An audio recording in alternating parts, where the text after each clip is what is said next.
empiezo cuando quiera. Dale, arranquemos, pues ya estamos en horario, son las 2:03, así que ya podemos arrancar. Bueno, pues después de la presentación que me ha hecho el doctor Videla, que se ha pasado de palabras bonitas, os voy a comentar lo que él ha dicho. En 2 sesiones, pues un poco la visión de la osteotomía en la osteotomía en la rodilla, en el papel postraumático y degenerativo. Hablaremos un poco de la alteración en el plano frontal y la repercusión que va a tener a la hora del desarrollo de artrosis y de inestabilidades, cuándo indicaremos la osteotomía, cómo evaluaremos la deformidad y los distintos niveles de osteotomía. La osteotomía descarga áreas dañadas, retensa ligamentos y es un procedimiento que se puede usar para mejorar la movilidad. Últimamente se está usando como procedimiento accesorio en cirugía de menisco, ligamento o lesiones de cartílago. Está más que demostrado en estos estudios de Felson, Brouwer, Shama y Framingham que una deformidad de más de 3 grados aumenta el riesgo de artrosis. Cuando la deformidad es de 4 o más, ese riesgo aumenta por 3 y la progresión aumenta con la deformidad hasta 10 y 20 veces. Pero no toda deformidad hay que tratarla. De hecho, en este estudio de Beleman, que es un estudio epidemiológico muy bien elaborado del 2012, pues se refleja que hasta el 17% de las mujeres y el 32% de los varones van a tener un paro constitucional totalmente asintomático y que no va a tener ninguna repercusión. En cuanto a la indicación, pues hemos cambiado, ha habido un cambio en el concepto de la indicación, desde las secuelas de las deformidades congénitas que se hacía antiguamente a unas indicaciones como incluso, bueno, la indicación PRINCE, que es la artrosis monocompartimental, o como secuelas de malunión de fracturas intraarticulares, incluso en cirugías de rescate de revisiones de ligamento cruzado o lesiones de las raíces meniscales. ¿Qué indicaciones establecidas tenemos? Pues sobre todo la artrosis sintomática, monocompartimental, tanto Kellgren-Lawrence 2 como 3. Algunos autores ya están indicando en pacientes con una rotura degenerativa del menisco interno y un varo, aunque no tenga signo artrósico, ya están indicando la descarga de ese área para que ese menisco tenga un mejor ambiente para que pueda curar. La deformidad constitucional, como hemos dicho antes, y asociada a otros procedimientos como en caso de rescate de inestabilidad o cirugía meniscal. ¿Qué contraindicaciones tenemos? Pues la deformidad puramente intraarticular y la tibia en pagoda. ¿Qué es una tibia en pagoda? Pues es una tibia que tiene 2 pendientes, una pendiente medial y otra pendiente lateral. Un procedimiento extraarticular, como puede ser una osteotomía, pues va a empeorar la biomecánica, la línea articular. Igual pasa con las deformidades intraarticulares. No podemos tratar una deformidad intraarticular con un procedimiento extraarticular. Crearíamos una deformidad extraarticular que empeoraría el estado del paciente. Y bueno, una vez que sabemos ya cuándo tenemos que hacer una osteotomía, pues viene lo complejo, que es planificarlo, lo más importante. Tenemos un paciente que tiene o una deformidad, tiene una artrosis monocompartimental o tiene un varo y en un fallo de una plastia de un ligamento cruzado anterior y tenemos que corregirle esa extremidad, tenemos que ponerle recta. Pues lo primero, planificarlo. ¿Cómo lo hacemos? Pues la Biblia de las deformidades es el libro de Paley, que yo recuerdo que al doctor Videla se lo pasé hace un montón de años y todavía lo leo bastante. Al principio es duro, pero después es un libro muy recomendable. Lo primero para planificar, pues tener una buena base, y la buena base es la teleradiografía de miembros inferiores. Aquí veis en el esquema cómo hay que hacerla. En el pool de diagnóstico tenemos la radiografía en carga, la lateral, la axial y la Rosenberg o la Schaff. Y es importante tener una buena teleradiografía y que esté bien hecha. Si en nuestro centro no se puede hacer, pues hay que derivar a otro centro donde se pueda hacer esta teleradiografía, porque es muy importante planificar sobre algo que está bien ejecutado. Y para ello, ¿cómo vamos a colocar al enfermo? Pues el enfermo lo más importante es que tenga la patela centrada, que esté en bipedestación, que tenga la patela centrada y da igual la dirección que tenga el pie. Lo importante es que la patela esté mirando hacia el frente y si tiene una dismetría, pues corregir esa dismetría. Si tiene una pierna 2 centímetros más alta que la otra, pues se le pone un alza para que la pelvis esté estabilizada. Y, por ejemplo, hablando de la rótula centrada en este paciente con una teleradiografía donde vemos una deformidad en la pierna izquierda, vemos que la patela está medializada y cuando le realizamos la teleradiografía con la patela centrada, pues vemos que cambia completamente la deformidad que tiene el chico. El chico tenía una rotación externa tibial. Y bueno, ¿cómo vamos a planificar? Pues tenemos 3 cosas que tenemos que calcular. Primero, los centros articulares, después la línea articular y después el eje anatómico y el eje mecánico. Y una vez que tenemos eso claro, mediremos una serie de ángulos y a partir de ahí pues ya definiremos dónde está nuestra deformidad. Los centros articulares, pues en la cadera es el centro de la cabeza femoral, eso no hay discusión.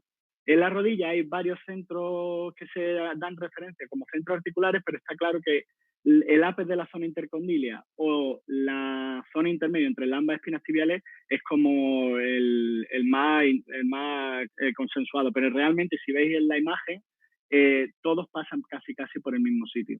Y en el tobillo es el centro del astrágalo, que es lo mismo que la línea tibial o la línea del tobillo. Todos coinciden más o menos en el mismo sitio.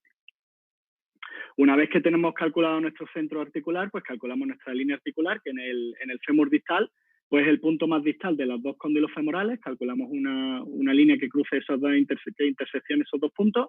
En la tibia proximal es el punto que una el hueso subcondral de las 2 mesetas.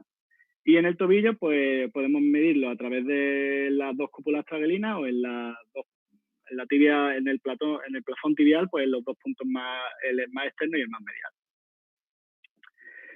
Y el eje anatómico y el mecánico. El eje anatómico del fémur y de la tibia se calcula con el punto central entre 2 segmentos de la diáfisis.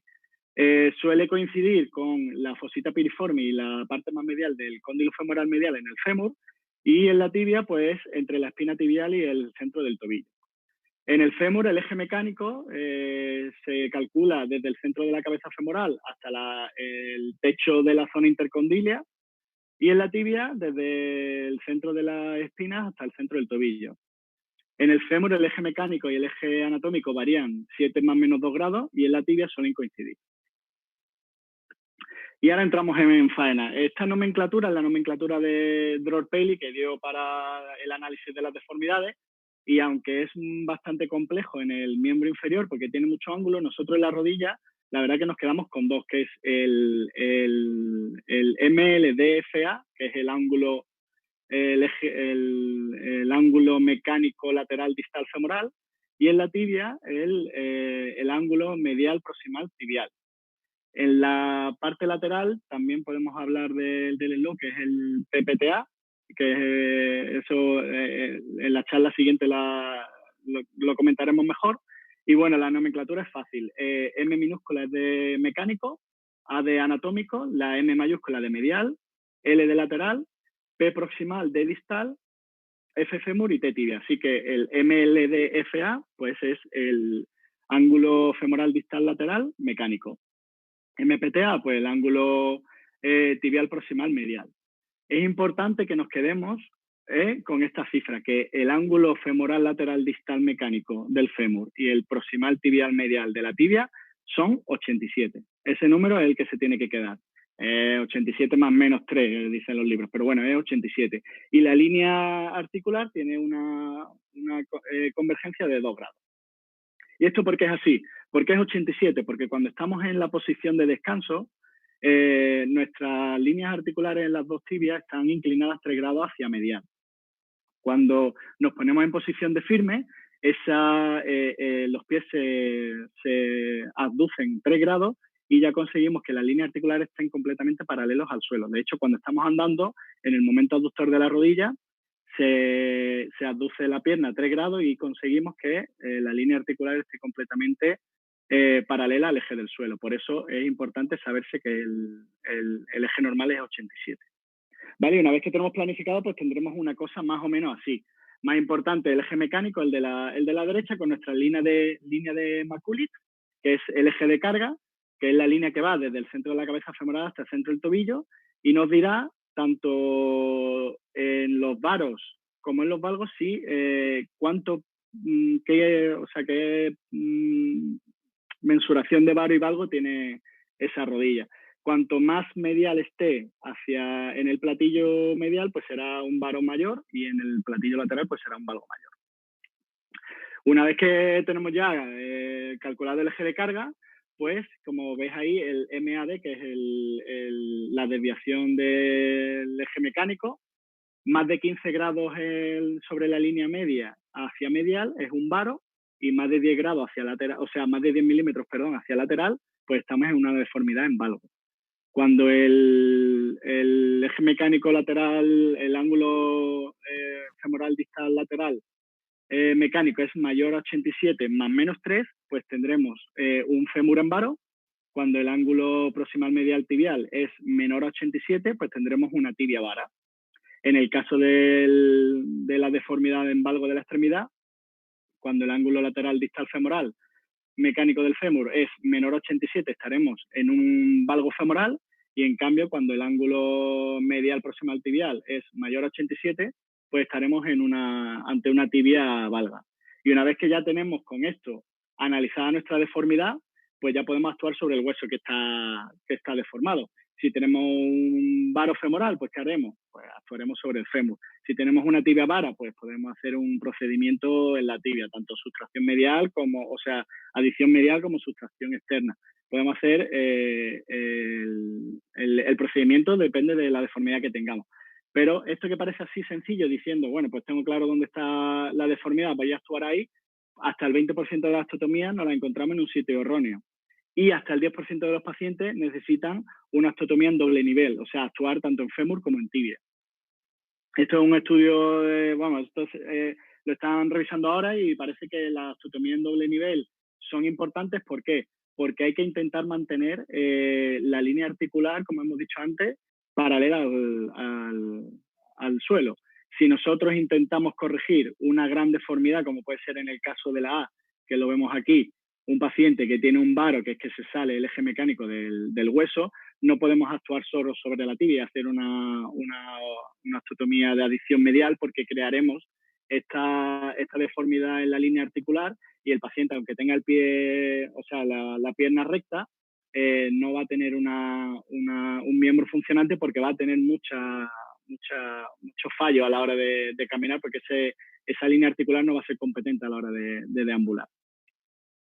De hecho, tanto es así que este artículo clásico de Fujisawa, si os fijáis en la imagen de la izquierda, con ese varo, que casi se sale de la articulación, hacen esa gran corrección con esa sustracción externa, que es que inclina mucho la línea articular. De hecho, ya hay, Clay para muchos es como el mago de la osteotomía. Dice que si el ángulo medial que vas a corregir, o sea, si después de la corrección tienes un ángulo proximal tibial mayor a 95 grados, pues es mejor que asocies, aparte de tu corrección tibial, una corrección en el fémur, porque seguramente te va a dar una línea articular viciada, y tengas que actuar una corrección menor y asociarla a la corrección en el fémur. Entonces, ¿cómo realizamos nosotros la planificación?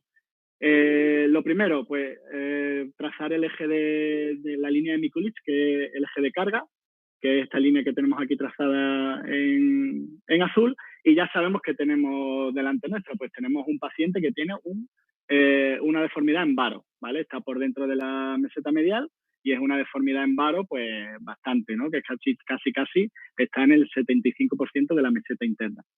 Una vez que tenemos ya calculado nuestro eje mecánico, pues lo siguiente es trazar la deformidad, o sea, nosotros por dónde queremos que pase nuestro eje mecánico. Entonces, desde el centro de la cabeza femoral, calculamos por dónde queremos que pase en la articulación nuestro eje mecánico. En este caso, pues por la espina tibial externa. Pues ahí calculamos nuestro eje y bajamos esa línea amarilla que tenemos ahí, y ya tenemos esa línea de Mikulicz virtual.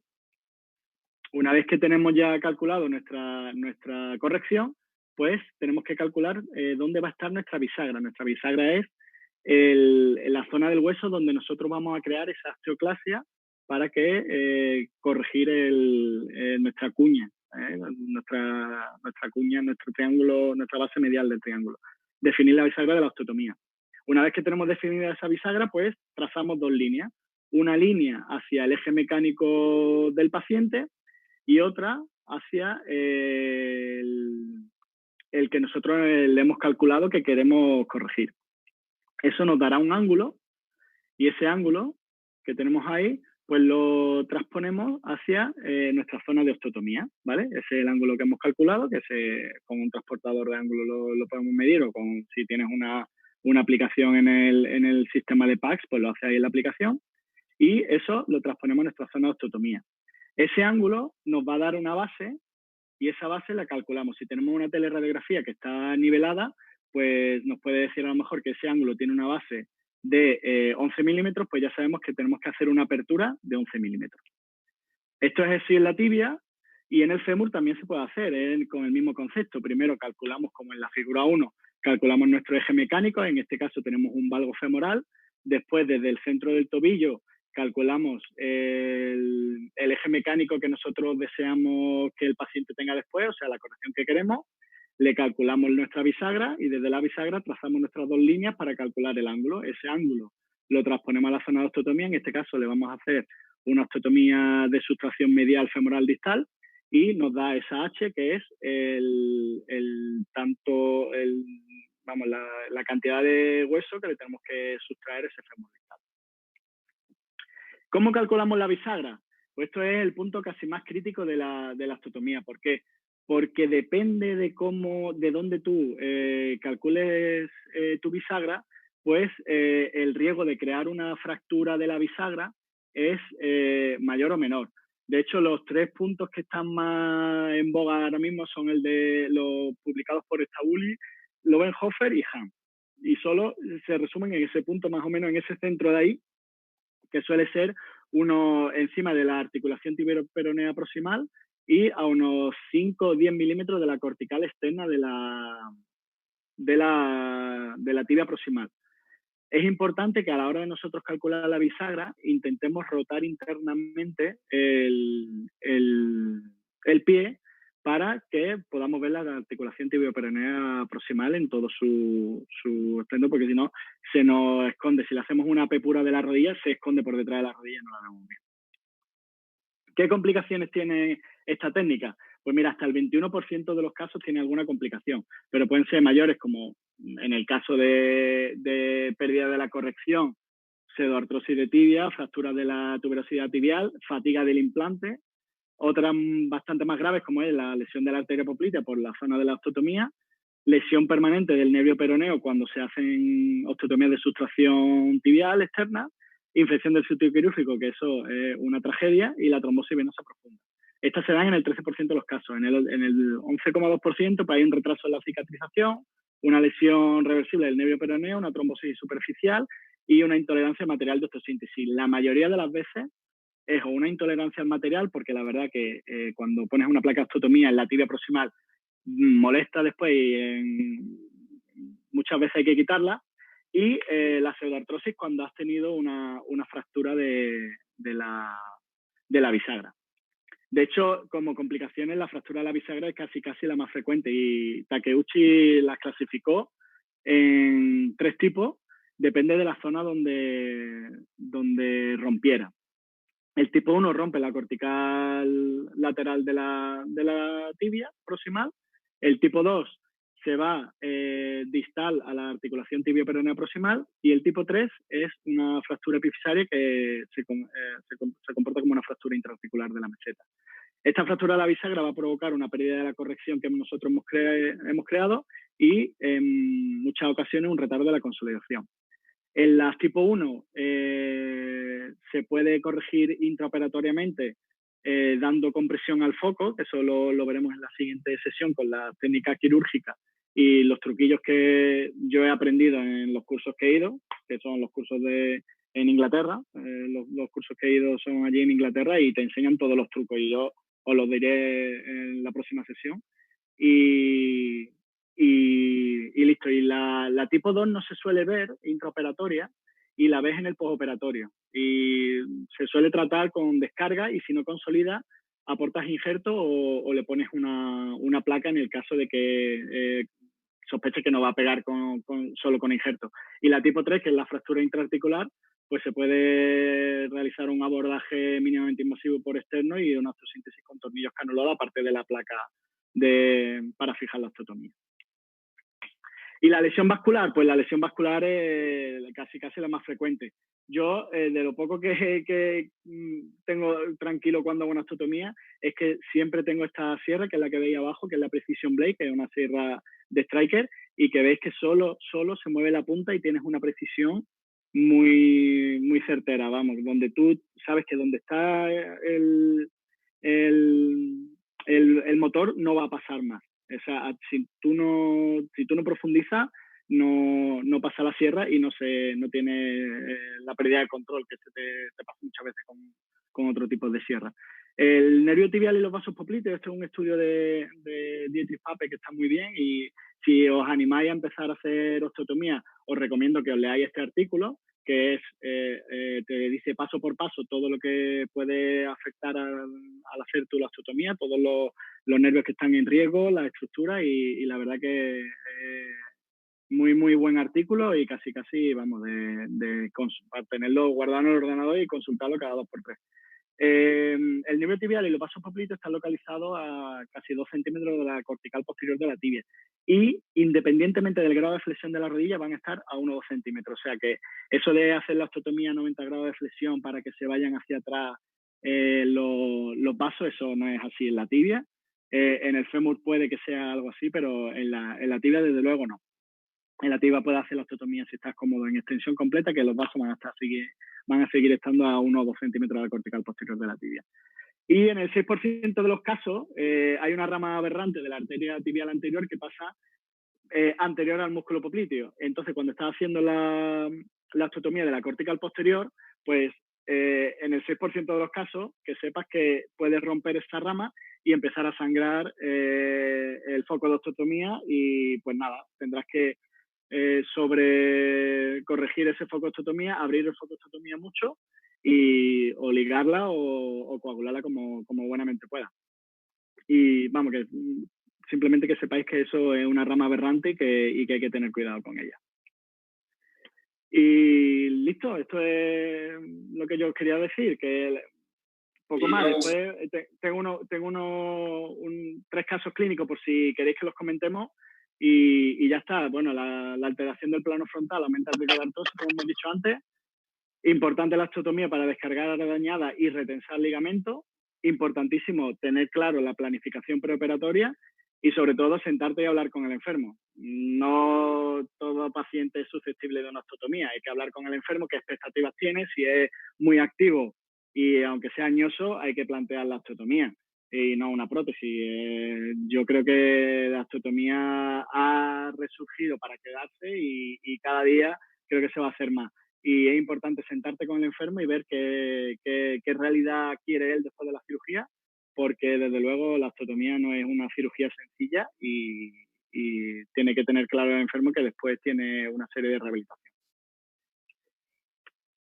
Pues listo, si quieres, Fabricio, damos los casos clínicos o comentamos algo antes y después ponemos los casos. Excelente la presentación, me encantó. Sí, totalmente. Si querés, tenemos tiempo para hacer un caso clínico, el que vos consideres que sea un poquito más didáctico. Después de eso, se nos va a acabar el tiempo de Zoom, pero vamos a volver a abrir otra sesión con el mismo código y la misma contraseña para los que se quieran quedar, para hacer un pequeño bloque de preguntas y respuestas para que Jaime nos pueda contestar las dudas. Así que si querés, Jaime, procede con el caso. Pues mira, este caso, tenemos 10 minutos. Este caso es, yo creo que el caso príncipe de cuándo hacer una osteotomía. Es un paciente varón de 52 años que es bombero y corredor amateur, y le hicieron hace unos años una meniscectomía mediana en su rodilla izquierda, y desde hace meses, sin traumatismo previo, pues empieza con dolor medial, con clínica de pseudobloqueo. a la exploración tenía un bar de 3 grados y una movilidad de 0-110, sin inestabilidad y clínica de subderrame. Y después de proponerle un montón de medidas conservadoras, que, bueno, infiltraciones, terapia física, readaptación deportiva, no mejoró. Y, bueno, pues nos exigía una solución. Pues, ¿vosotros qué proponéis? ¿Una nueva meniscectomía, una prótesis total, una artroscopia y una osteotomía o una prótesis unicompartimental? Bueno, pues, como estamos hablando de osteotomía, pues se le hizo una osteotomía y... Ahí tenemos un voto, Jaime, igual, ahí tenemos un voto que fue en contra tuyo, dijo unicompartimental, que no sé si está mal, pero bueno, me parece que lo pusiste porque es justamente un caso muy controversial. Es un caso controvertido y se le podría haber puesto una uni, sí, estoy de acuerdo. Pero yo no, en mis manos, yo le hice la osteotomía. Porque no tengo experiencia en uni, no tengo experiencia. Y bueno, no sé por qué, aquí. Bueno, pues este es el paciente a los 3 meses de la cirugía y empezando a correr y ha vuelto a correr, ya no corre maratones, corre medias y trabajando al 100% como bombero. Y listo. Este es el siguiente caso que sí que... Tengo una pregunta para hacerte con respecto a este caso. Sí. ¿Cómo le decía al paciente, porque es un paciente súper activo que es un tío que no acepta mucho el tema del reposo y demás? Sí. ¿Cómo te sentás a negociar con el paciente para decirle, mira, te voy a hacer una osteotomía, que es lo que más recuperación te va a llevar, pero lo que te va a dar más resultado a largo plazo? Pues porque el paciente de la osteotomía al final casi no te la pide, pero él quiere estar activo y no le puedes decir que le vas a romper el hueso y se lo vas a enderezar, porque eso muchos pacientes no lo van a tolerar. Tú le dices que vas a hacer un corte para corregir progresivamente ese hueso. Y es verdad que después se tiran como 4 meses en el dique seco y un paciente muy activo eso no lo lleva bien. Pero bueno, también operamos a cruzados y cada vez el return to play de los cruzados se está alargando más. Ya están diciendo que incluso en las niñas menores de 18 años las tengan 2 años sin jugar. Pero el paciente al final, si es de verdad activo y está limitado, acepta lo que tú digas. Si tú le dices que tiene que estar 4 o 6 meses después sin correr, el paciente lo cumple. Y más que después de la cirugía, ve los resultados, ve que está apoyando y ya no tiene el dolor de antes, que ese dolor medial, que es que cada vez que apoyaba, que se le llenaba de líquido, eso ya no lo tiene. Entonces, quieras que no, eso le ayuda a llevar mejor la readaptación deportiva. Fenomenal. No sé si tenés otro caso más o querés que pasemos a las preguntas. Tengo un último caso y ya después si quieres comentamos. Este es un caso interesante que además lo operamos ayer. Es un chico de 24 años que tuvo hace 2 años un accidente de tráfico y tuvo una lesión del cruzado posterior. Y el posterolateral no era muy claro, parece que tenía solo un lateral externo. En la mutua no le hicieron mucho caso y bueno, viene a los 2 años a la consulta con un genovaro, un cajón posterior, ahora después enseño las imágenes, y una inestabilidad franca posterior y aparte, como veis en la teleradiografía, ese varo de rodilla con 24 años. Entonces, ¿qué se le plantea al chico? Pues se le planteó hacerle una ligamentoplastia o hacerle la osteotomía y después ver si le hacíamos la ligamentoplastia. ¿Qué pasa? Que si le hacen la ligamentoplastia del cruzado posterior y del complejo posterolateral, solo del lateral externo, con ese varo las posibilidades de fracaso son bastante altas. Entonces, lo primero que le planteamos al chico, bueno, ahí enseño la exploración, lo primero que le planteamos al chico es enderezarle la extremidad y después ver si realmente tiene tanta inestabilidad como para someterse a la cirugía de reconstrucción ligamentosa. Esta fue la cirugía y después le corregimos también el slot, como podéis ver en la imagen de la izquierda, tiene un aumento de la pendiente tibial. Y este es el cajón posterior que lo tiene, pero bueno, parece que se ha reducido después de de la osteotomía, que le corregimos el varo y aparte le aumentamos la pendiente tibial. Y ya os contaré a ver si terminamos haciéndole la ligamentoplastia o no. Excelente. La verdad que sí, parece que está menos inestable al menos. Sigue teniendo, pero está mejor. No, tiene un cajón, pero bueno, vamos a ver si eso después cuando el problema, vamos, la idea es que en carga no tenga esa inestabilidad porque le está aumentando la pendiente. En reposo sí lo va a tener, pero en carga que tenga menos inestabilidad. A ver si la tiene. En 2 semanitas, como daremos la otra charla, pues os mando un vídeo del chico a ver cómo anda. Muy bien, muy bien. Bueno, vamos a hacer lo siguiente. Vamos a finalizar esta sesión. ¿Sí? Los que estén interesados en hacer preguntas o comentar alguna cosa de los casos o de la presentación de Jaime, si quieren pueden volver a conectarse. Nos vamos a conectar con el mismo ID de Zoom y con la misma contraseña. Vale, pues paro. Dale.